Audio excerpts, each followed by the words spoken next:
Karen Gilbert threw a wild beach party on my private land using a fake permit she signed herself. By sunrise, my dune was torn apart, a sea turtle nest crushed, and I had a video of her bribing a sheriff. She thought she ruled the neighborhood, but that night I turned her party into evidence that would send her to prison. My name's Duke Johnson, and this is my beach. Not the public strip with screaming kids and tacky umbrellas, the quiet side, the one I paid for, the one my wife Sarah and I built our peace on for 30 years. The dunes rise like sleeping giants covered in sea oats I planted myself. Those oats held the sand, and the sand held my home. That peace ended when Karen Gilbert moved in. Karen, 40, something fake tan hair like straw, and a voice that could strip paint. She got herself elected president of the Coral Key Homeowners Association, and suddenly everyone's private life was community business. Mailbox, colors, lawn height, Christmas lights, nothing was off limits. I ignored her. The HOA had no jurisdiction over my land.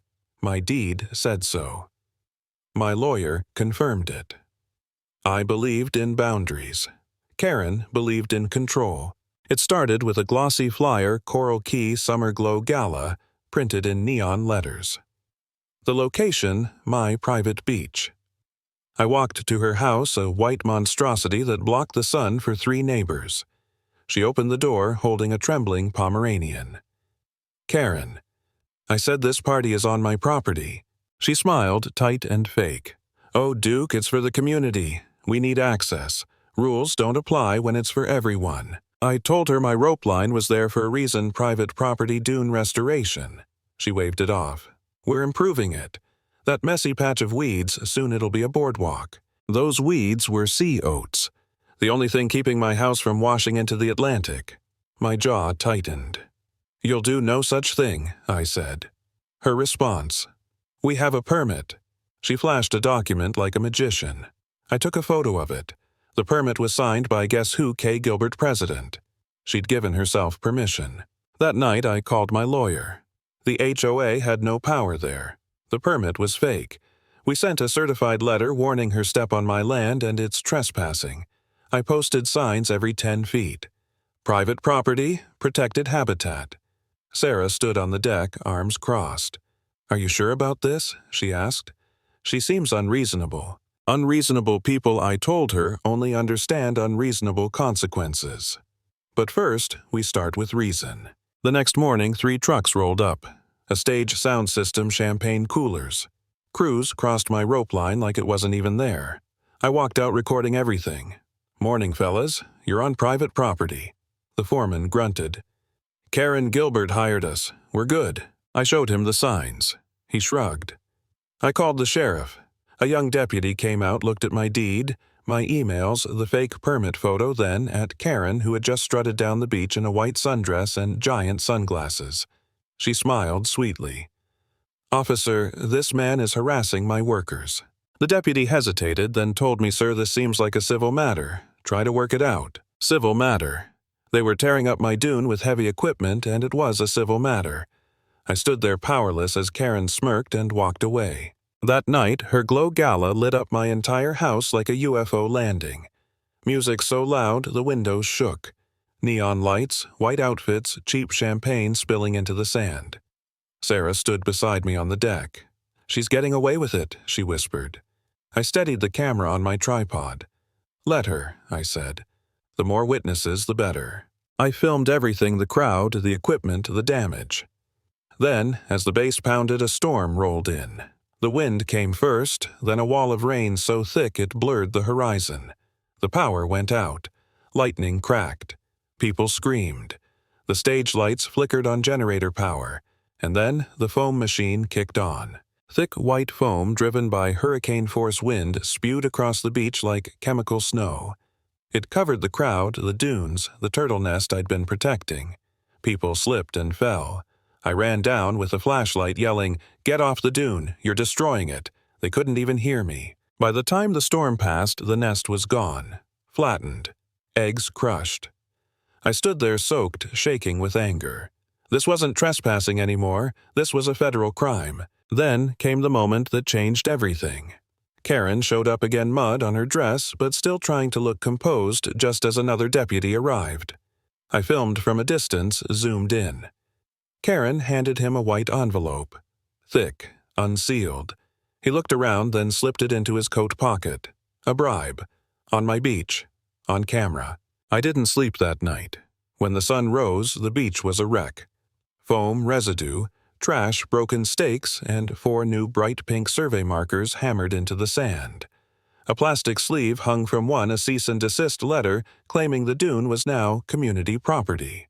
They accused me of sand hoarding. I actually laughed. Sand hoarding. That's when I knew it wasn't just ego, it was fraud. I called my lawyer again. She told me to stay calm, document everything. So I fought back my own way. Motion lights on the deck, blinding bright, aimed at the fake property line. A drone with a loudspeaker. I recorded a message. You are trespassing on private property. When Karen came to inspect her territory, I launched it. The drone hovered over her head, repeating the warning. She screamed at it, swatting at the air. I saved the video as Karen versus Drone Round 1. Then I set up sprinklers. Right on the true boundary. When she tried to hold an HOA strategy meeting there, the sprinklers came on, soaked their sandwiches, ruined their papers. She called it sabotage. I called it coastal irrigation. For a while I felt powerful again. Then one morning I heard the low rumble of a diesel engine. I ran outside. There was a bulldozer. Karen stood beside it, pointing at my dune. She was going to level it. I started recording, heart pounding. "You're trespassing," I said. She shouted back, "This is HOA property. We're building an emergency access ramp. This is my land," I snapped, "and your permit is forged. The cops are on their way, and so is the Department of Environmental Protection." That name hit her like a slap. She went pale. The bulldozer operator shut it down and left. She stood there fuming as sirens approached. I thought it was over. I thought I'd finally scared her off. Then came the call that turned the whole thing upside down. A woman from the county clerk's office. Brenda said, "Mr. Johnson, I reviewed that permit photo you sent. It's not just fake, it's the worst forgery I've ever seen. Wrong number format, misspelled commissioner's name, and it's typed in Comic Sans." Comic Sans. My laugh came out half-crazed. That was the proof I needed. Later that week, an anonymous email arrived. "She's stealing from all of us." Attached was a file HOA ledger private.xlsx. Inside were records showing thousands of dollars paid to Gilbert Coastal Solutions, LLC, her company. She'd been funneling HOA funds into her own pocket using my dune as her excuse for coastal restoration. That's when I met Arthur Pendleton, the HOA treasurer. A quiet, nervous man who'd finally had enough. He let me into his home, trembling hands showing me real ledgers, proof of embezzlement, kickbacks, fake invoices. "She's a thief," he said. "She bullies everyone. I'll testify." For the first time, I wasn't alone. The fear lifted. The hopelessness I'd felt thinking no one cared, that the law didn't matter, turned into resolve. We had proof. Real proof. My lawyer handed everything to the district attorney. The bribe video, the forged permit, the bulldozer report, the embezzlement files, even footage of the destroyed turtle nest. When the arrest came, it was quiet. Early morning. No handcuffs, no sirens. But the whole neighborhood saw her being escorted out. The queen was dethroned. In court, Karen wore cream suits and fake humility. Her expensive lawyer claimed it was a misunderstanding. They offered a plea deal, 1 misdemeanor, no jail time. I felt my stomach twist. Was this how it ended? After everything. Then Judge Evans watched the bribe video, the envelope, the handshake, the smirk. The courtroom fell silent. She slammed her gavel. "This deal is an insult to justice," she said. Plea rejected. Full trial. At trial, one witness after another buried Karen in facts. Brenda testified about the fake permit. No county in America uses Comic Sans. Arthur broke down the stolen funds with surgical precision.